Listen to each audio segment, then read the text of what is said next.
Mula dito sa Zurich, Switzerland ay binabati ko kayo mga kapatid ng isang maganda at mabiyayang umaga sa inyong lahat.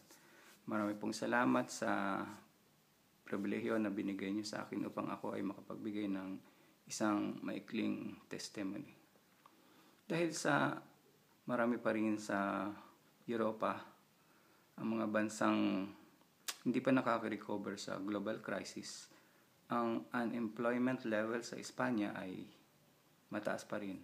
Apektado ako, subalit hindi ako pinababayaan ng Diyos. Ano man ang mga pagsubok at hamon na dumarating sa akin ay lagi kong pinangahawakan ang talata na nakasulat sa Santiago 2:17 na nagsasabing, ang pananampalatayang walang gawa ay patay.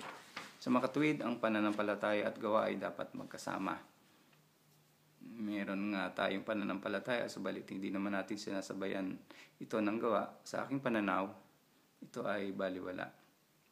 Sa loob ng 10 taon kong paninirahan sa lupaing banyaga, ay ito ang aking susi upang aking mga mithiin, maliit man o malaki, ay aking makamit.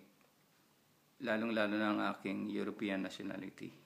Ito ay bunga ng malalim kong pananalig sa Diyos at matinding pagsisikap upang makamit ang aking pangarap.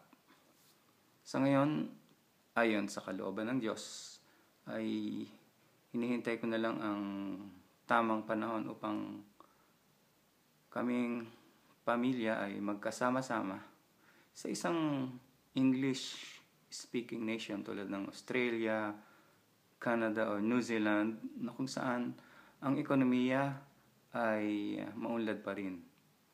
Sa lahat ng mga kabutihan at biyaya na ipinagkaloob ng Diyos sa aming buhay, ay taos puso ko kung dinadakila at ibinabalik ang pasasalamat sa ating Panginoon, ang tunay na Mesaya sa Paskong ito na si Kristo Jesus. At muli, mula sa Chocolate Country, ay binabati ko kayo ng Bon Nadal y Feliz Año Nuevo. Muchísimas gracias.